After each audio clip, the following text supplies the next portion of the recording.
Hi, and welcome to the X22 Report. My name is Dave, and this is episode 304, and today's date is March 3rd, 2014, and the title of this episode is Russia and the U.S. Face Off Over the Ukraine, and we all see what's happening. We see the Russian side. Putin is maneuvering all his military assets. He is setting everything up to take the Ukraine back, and it seems like he's trying to do this peacefully. On the other side, we have the United States, the EU, NATO, all sitting there saying, wait a minute, we need to have the Ukraine, we need to put them on the private Western central bank system, we need to have them on the EU, and we need them to join up to NATO, and we need the entire country. This is why we spent $5 billion to put in agent provocateurs to overthrow the government, and here we sit. And they are looking at all this, trying to figure out a way to get the entire Ukraine. And if they can't, they'll probably end up trying to push Russia into doing something to create war. And this is what they like to do. It's almost like a bully going up to someone, pushing them until that person punches back and they say, look, they started it. And this is what we're seeing right now. We're going to get through all of this. But first we can see the stock market, gold, all reacting to what has been happening in the Ukraine. The stock market has dropped around 150 so points. Gold has moved up 30 points, and we can see the markets all across the world right now are in flux. And you can see how fragile the economies are all over the place. I mean, we're seeing that the banks are suffering in the Ukraine. The economy is slowing down in India. Privatization of bailed out Bankia starts in Spain. Cyprus bailout is stalling, and the Ukraine is facing a default at this time. So things are in flux right now. All eyes are focused on the Ukraine to see where this leads. And again, what we can see is happening is that we have the NATO, EU, U.S. forces on one side and the central bankers on one side, and then we have Russia and China on the other side. And this we'll have to continually watch, and I keep updating the x22report.com site, and I'm showing a timeline of what has been happening, and we're going to go through some of that a little bit later in this report. But let's get into some of the economic collapse news. Now, we've heard news today that car sales are up, things are going well. GM reported that February total sales in February just dropped a measly 1% year to year, and everything's looking really great. Ford, their February sales dropped 6.1%, below the 5.3% expected, and Volkswagen, whose U.S. sales tumbled around 13.8%. But we have to look closer at GM to see what exactly they're doing. And I mentioned this in my other reports, they are channel stuffing. They are loading up the dealers with cars. And right now that number sits at 805,000 vehicles. This number of units in dealer inventory at month end is one of the highest that we've seen. It has increased from 780,000 in January, and again, they are just pushing and manufacturing and pushing these cars into the dealerships. Then they are giving heavy discounts, and they're hoping to sell all this inventory. And this gives the illusion that manufacturing, car sales are doing well. Now, there is a report out there saying that rent has gone up, and the rent is the highest since 2008. And this is causing a lot of problems for people because, again, if you're paying more in rent, you have less disposable income. That means you're going to spend less going out to dinner, if you can afford that, going to stores to buy electronics, and this is why we see retail struggling at this point. Again, if those people who were working full times got a new job and they're making less money, or they had to go into 1 or 2 or 3 part-time jobs, those people are giving all their money for food, for rent, for clothing, and that's pretty much it. They're not going out buying HD TVs, Blu-ray players, things like that, and this is why we're seeing a lot of the retail chains all reporting that their earnings have dropped considerably, and they've been laying off people, closing stores, and again, If people do not have work and they're not making an income, they're not going to spend money in these stores. Now, I see in the corporate media today that personal spending is the highest in January, and they're saying, oh, look, it looks like the economy is recovering. This is amazing. Personal income rose 0.3% in January on expectations of 0.2% increase, while spending roared up 0.4%, well above the 0.1 expected amount that they're expecting here. Now, we have to understand what is happening here. First of all, in December, spending data was revised from 0.4% to 0.1%, of course, so that makes it a lot easier to beat expectations in January. And we also have to see that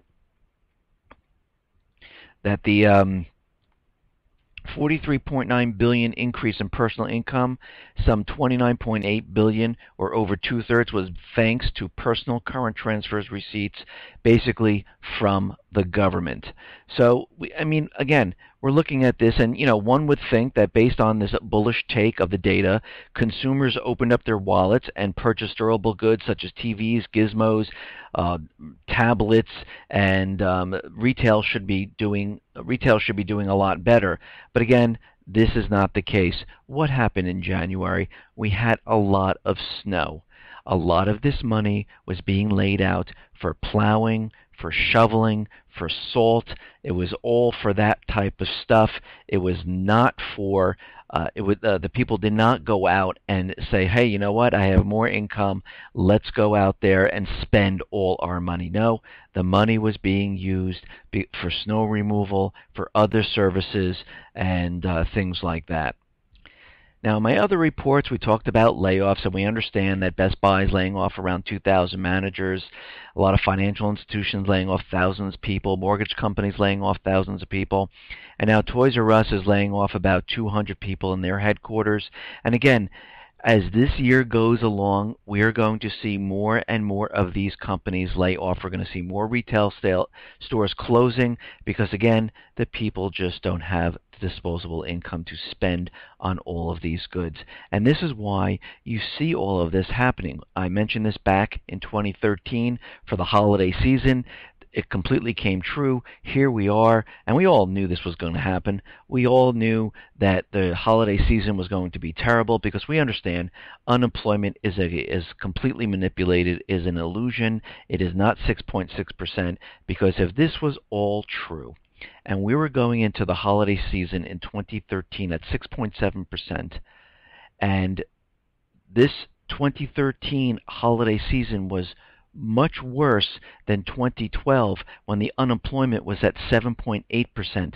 So you really have to think to yourself, this makes no sense whatsoever. If unemployment has come down a percentage point, more people would have disposable income.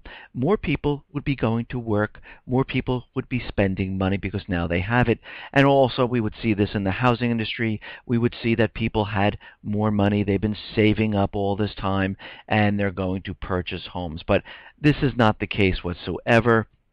What we saw was people going into their savings to make ends meet during the Christmas holiday season. I even walked around my block, and I didn't even see the amount of garbage that I normally see. And usually it's piled up high with boxes and things like that, and I didn't even see it this year.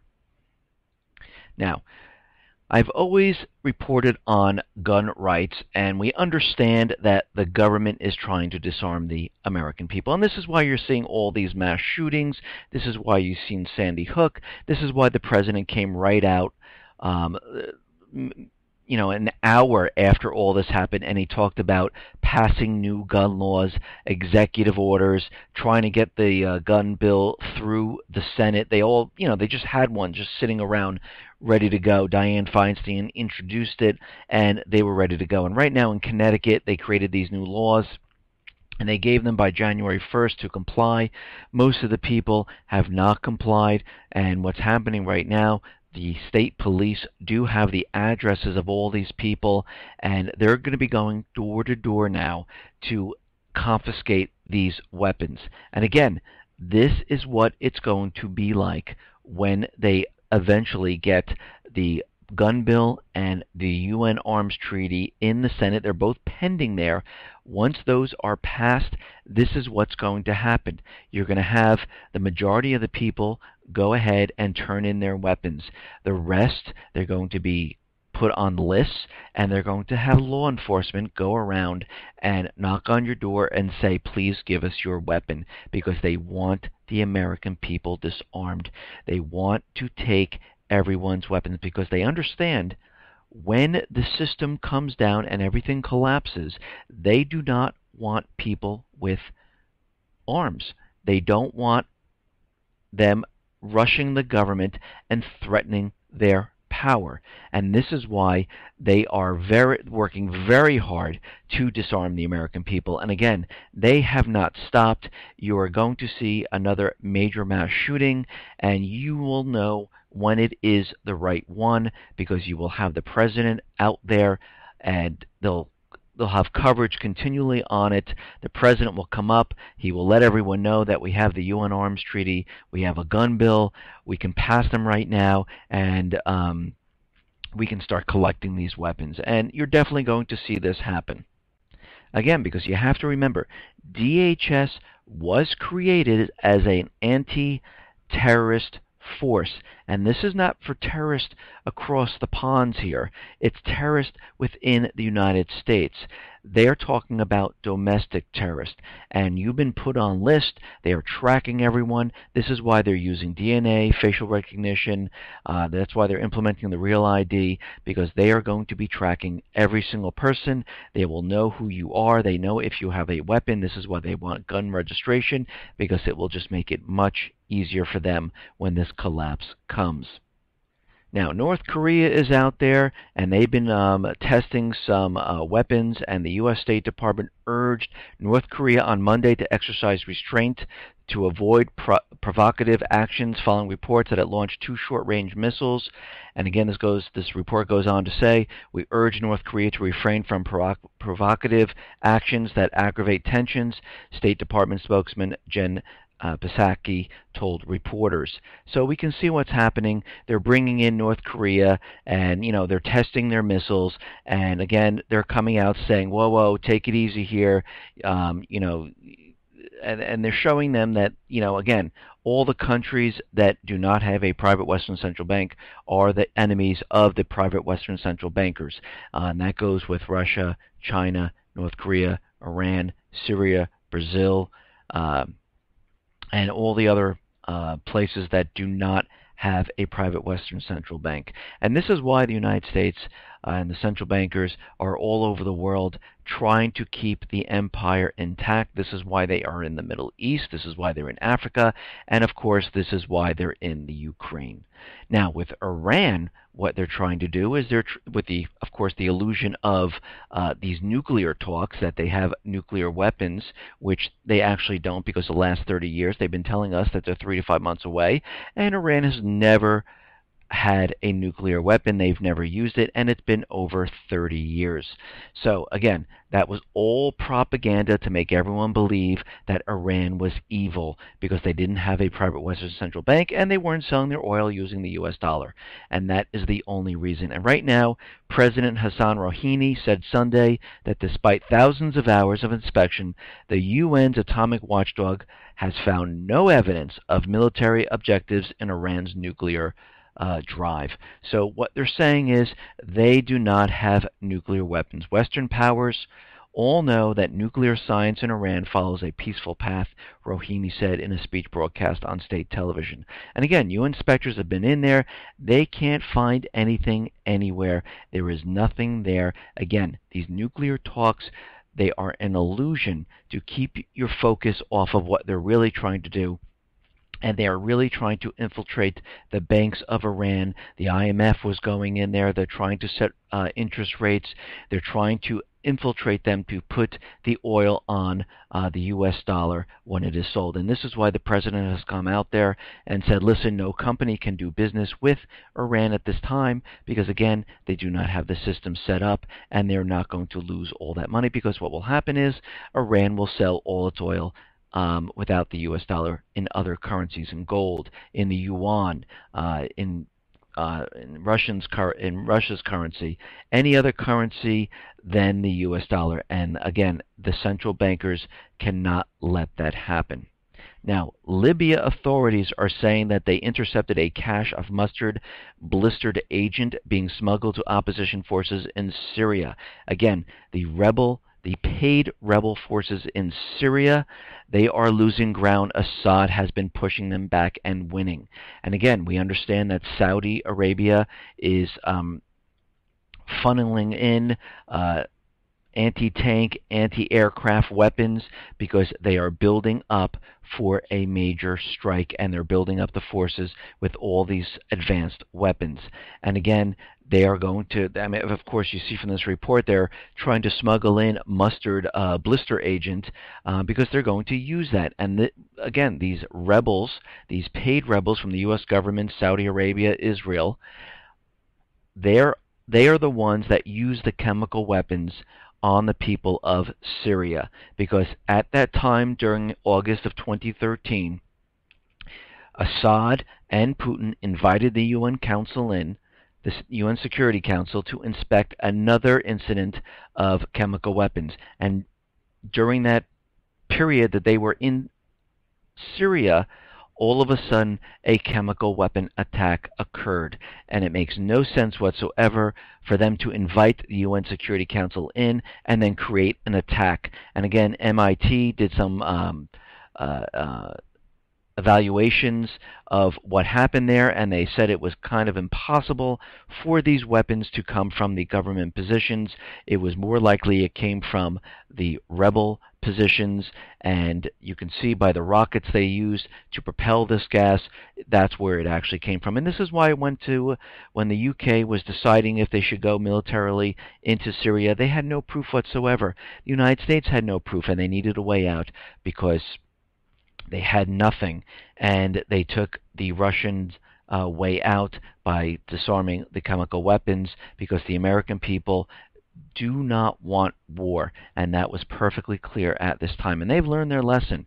They understand to make the American people want war, they're going to have to bring the false flag event to the United States on American soil, and the only way to do this is with a false flag, and this is definitely what they're going to be doing. Now, we understand in the Ukraine that we have sides here, and we understand there was a recording out there, and the whole entire recording mentions something. And if we go back to the recording, we hear on February 22nd, and again, this recording was made before February 2nd, they talked about, and this was between Nuland and Klitsch, of who was Nuland and Payat, who was going to be the prime minister. And back then, they already decided it was going to be Yatsenuik.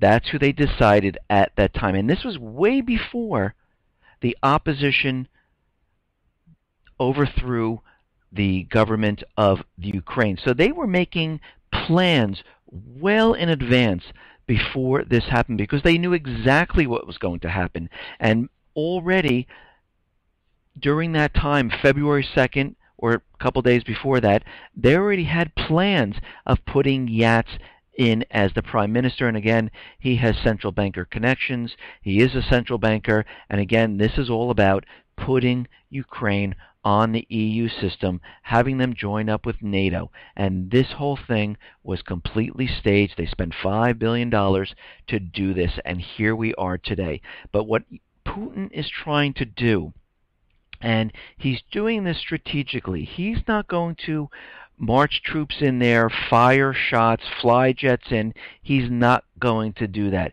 He's going to strategically bring Ukraine to him. And this is what he's doing right now. So what has Putin been doing? Well, he's been trying to persuade the people of Ukraine to come over to his side, or Crimea's side. And right now, Ukrainian troops dispatched in Crimea switched to region's side. He's bringing people over. The Ukraine's Navy flagship, has reportedly refused to follow orders from Kiev and came over to Russia's side. And this is what he's trying to do. He's trying to have the troops, the Navy, other cities within the Ukraine come over to his side. And of course, NATO is out there, and the top officials of NATO say Russia's military intervention in Ukraine is in violation of the UN Charter and threatens peace and security. And again, NATO, the US, the EU are going to be beating the wardrooms. They're going to want to, on all the corporate news, all you're going to see is how Putin is invading, how he's using armed forces, but he's not doing any of this.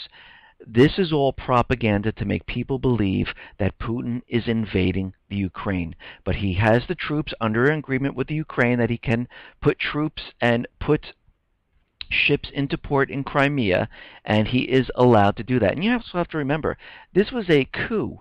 And again, the United States, the EU, and other private Western Central Bank countries all staged this.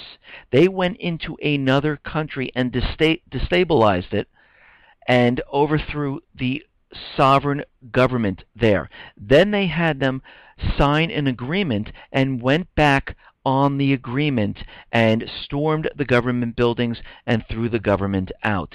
So this is what's happening right now. So, of course, the United States is out there, and Kerry's out there saying, we are now going to threaten sanctions against Russia. So Secretary of State John Kerry on Sunday condemned Russia's incredible act of aggression in Ukraine and threatened very serious repercussions from the United States and other countries, including sanctions, to isolate Russia economically. He also discussing visa bans, asset freezes, and trade and investment penalties. Now, during this time, while it's all over the corporate media where NATO, the U.S., the EU are beating the war drums, saying that, Putin's coming in, he's bringing in more ships, he's bringing in more troops. While all this is going on, the Ukraine Navy chief swears allegiance to Crimea. He defected from the Kiev section and came over to Crimea. And again, Ukraine is having a very tough time, so they had to limit ATM withdrawals all the way down to $103 per day. And again, Obama and all the NATO forces and the EU are all talking about what their next move is. And again now, since Ukraine's Navy forces joined Crimea, all Navy troops dislocated in Sevastopol are ordered to disregard any commands coming from the Ukraine's new self-proclaimed authorities. Again, this is all being done. He's trying to bring Ukraine all over to Crimea. He's trying to bring the Navy, the troops, without firing a shot, without doing anything. He's having them come over because, again, he is a chess player, and as Mike Rogers said, who is a senator, the White House is playing with marbles, and we can see what's happening. So, on Saturday, I reported that George H.W. Bush U.S. aircraft carrier left port and it was deployed, and we don't know where it's going, but we've had reports that it crossed the Strait of Gibraltar, and it looks like it's heading towards the Black Sea at this time. And we also have to understand that there are two ships in the Black Sea. Well, I think one is damaged because it ran aground there. But again, we have to think, why were those two ships there? Were they really there for Sochi, or was it really there for this plan? Because again, they were having these conversations, these phone calls, way before the Olympics. Now, even more, there are a number of high-ranking Ukrainian officials in Crimea have sworn their allegiance to the Autonomous Republic of Crimea, so more people are coming over. The Ukrainian Air Force 240th Tactical Aviation Brigade pledged allegiance to Crimea, and we can see that this is continually happening. He's bringing all the forces to him. And again, the NATO forces, the U.S., the EU, they see this happening. Everything is leaving Kiev, and everything is coming over to Crimea. Now, Russia is out there saying, listen, we need to form a legitimate government. The one that is in place is not legitimate. It was done by force. We need to have elections, and we need to elect a real president here. And again, If he's bringing all these people over to his side, it's going to be very tough to have an election, and this is why they're holding off on elections right now, because the opposition knows they are not going to be elected in this, because the majority of the people in the Ukraine will most likely not vote for the opposition leader. Now, there was a report out there in corporate media saying that Russia gives ultimatum to Ukrainian forces in Crimea, clear out within 11 hours or face military storm, and they're saying this came from the Russian state media report. Again, when you really look closely at this, where did it come from? It came from the Ukrainian the Ukrainian news agency, which is the Interfax Ukraine news agency. So it really didn't come from Russia. This is propaganda that they put out there, and it was all over the corporate media. Now, China is taking the side of Russia. They know exactly what is going on here, and most of the world actually does know what's going on here, except for all the private Western central bank countries. They understand that this was a coup. They understand it was orchestrated by the central bankers, the United States government, the EU, and they understand what they are trying to do. They are trying to strategically move into position and capture the Ukraine, put it onto NATO, put it onto the EU system, and this was their whole plan all along. Now again, I've said this, Putin is trying to get cities and provinces within the Ukraine moved to him. They want them to come to him. And right now, Kherson, Nikolaev, and Odessa declare their desire to join Crimea. Representative of these three cities appeal to the leadership of Crimea, expressing their desire to be part of the autonomous republic if its powers will be enhanced by the results of the referendum. So this is exactly what is happening. They are moving all these people over to Crimea, and what's going to be left is the West, Kiev, and they're going to have pretty much nothing in regards of the amount of people that are with the opposition. Now, of course, NATO is out there, and they're saying that the Ukraine crisis is really getting out of control here, and this is an invasion of the Ukraine into Crimea by Russia, and this cannot happen. And of course they're spinning this, and this is in the Wall Street Journal, that Russia stations tactical nuclear capable missiles along Polish border. But if you remember, this was a couple months ago, maybe 3 months ago, Russia already knew that the United States and the EU nations were setting up a missile shield that they had in place, and they were bringing in more advanced missiles into the area. And it was going from Poland all the way to Romania. And this was a shield that was set up to protect the Euro area from Iran. But again, Russia said, since you're in this peace deal with Iran, why do you need this missile shield?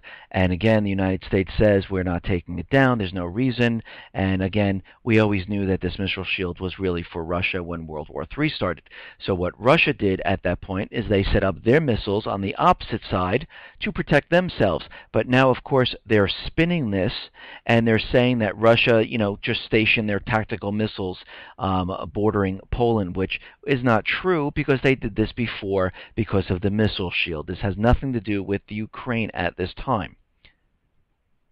So we can see what is happening here. We have propaganda on one side. They are losing the ability to keep the Ukraine, and they understand this. They're trying to figure out what else to do. Putin is sitting there just like he did with Syria. He had everything on his side. He was able to get all the chemical weapons. He was able to get the deal started without firing a shot. I think he's trying to do the same exact thing here. I think he's trying to bring everyone in the Ukraine to Crimea, to his side, and saying, we want peace, let's have a vote and see who will be president. And again, the central bankers are not going to let this happen. They're going to do everything they possibly can to start something in the Ukraine, and they are going to be pushing for this. Okay. Now, the FBI is warning the public right now about untrustworthy websites. Now, of course, we have all this happening with Ukraine, and we have the alternative media, the new media out there, and then we have the corporate media. Now, the FBI is sending out a warning today saying that people don't blindly trust everything you see on the internet and all the news and information you see. You need to go, and this is coming from Special Agent in Charge Brian Botig, said people should go to reputable websites, like CNN, like MSNBC, and Fox News, to find out the real information.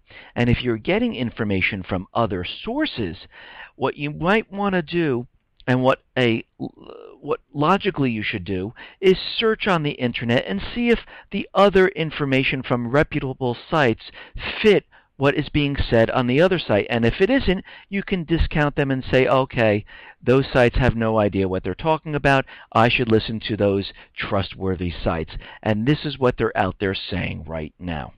And of course, you understand why they're saying this is because they don't want people going to the alternative media or the new media, whatever you want to call it, and hearing the other side of what is actually happening compared to the corporate media, who's banging the war drums, telling you that Russia's invading, telling you that we're going to war, telling you that we have to do something because Russia is the evil side. Now, I'm not taking sides. I am in the United States. I am an American. I believe in the Constitution. I believe in the people controlling the country and doing the best for the country. I do not believe in the central bankers. I do not want to go to war for the central bankers. I do not agree in what the central bankers do across the world. So I am not on Russia's side. I'm not on China's side. I'm not on the central banker side. I am on the side of the people. I'd rather have all these billions of dollars. Actually, I'd rather have the Fed dismantled, get rid of the Fed, have the people run the country, have the government coin the money and print the money, so we are no longer in debt to the Federal Reserve, and I'd rather have the people being supplied with the money to support the infrastructure of the United States and see everyone prosper, because I believe that everyone here and in other countries all want the same thing. We all want to live, support our families, make a nice living, and not worry about our children or us going to war. And this is what I'm doing, and a lot of people write in saying that, oh, why do you take these sides? I'm not taking any sides. I am reporting what I see and what I understand, and I'm giving it to everyone. And again, if you don't like what I'm saying, you can go out and do your own research and understand what other people are saying and compare it and see what is really going on. You don't have to believe everything I'm saying. You can go out and do your own research and go to different sites and find things out. Okay, let's get back on track here. Now, we see the Syrian Electronic Army. They are pushing the false flag agenda. Now, again, this false flag might come from Russia. It might come from Syria. Right now, we are in the Ukrainian situation where, we're on the brink of some type of war. Something might go wrong. Something might happen, and all of a sudden war kicks off, and this is normally how it starts. But again, what we're seeing right now is the Syrian Electronic Army is out there, and they have, of course, attacked CNN, Microsoft, and many other places, defaced the website. They defaced a governmental website, and they were all harmless. And again, of course, if there really is a Syrian Electronic Army doing this, which I don't believe there really is. But right now what's happening is the Syrian Electronic Army is threatening to topple the U.S. CENTCOM, and this is the base in Jordan. It's underground. This is the place where the officers sit that are going to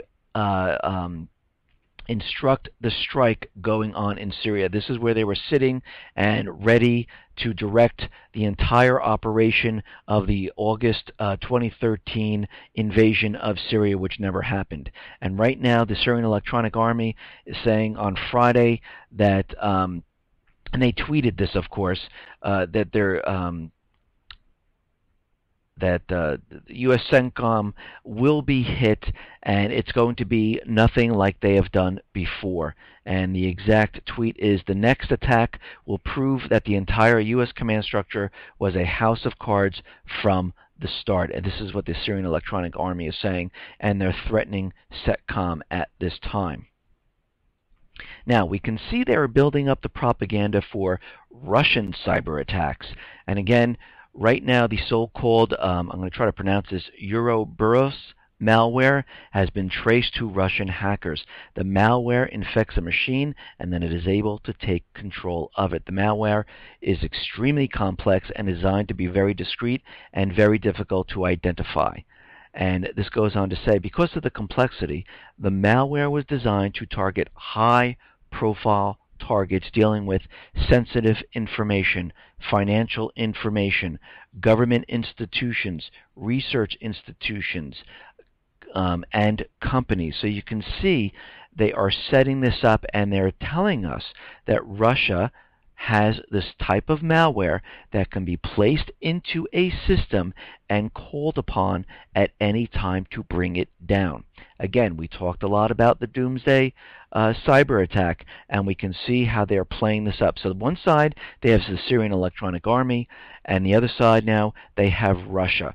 Now, of course, Cybercom Chief Alexander has now laid down the red line for cyber attacks. And what he is saying that there is that he's laying a clear red line, and if crossed, could lead to war. And you know what this means.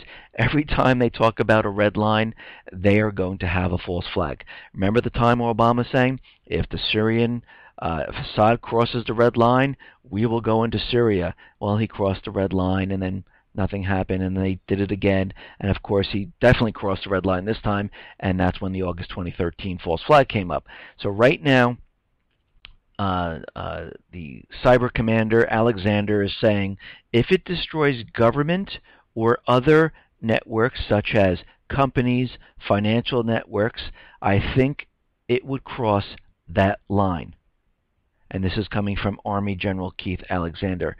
And he's saying that, again, cyber attacks have always been coming, but if they actually do real damage, that is crossing the red line. Now, we have to remember, we've seen the stock exchange, the NASDAQ, the BAT system, all implement a kill switch. We've seen glitches happening in all these systems. And in many, many websites around the United States. We've seen cyber attacks hitting many companies, stealing information. We've seen the Syrian Electronic Army hitting many different websites.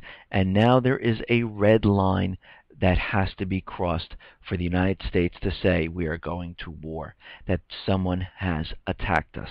So again, when this false flag happens, either from Russia, China, Syria, Iran, North Korea, depending on the country, now it looks like it's Syria and Russia, they will hit the financial institutions.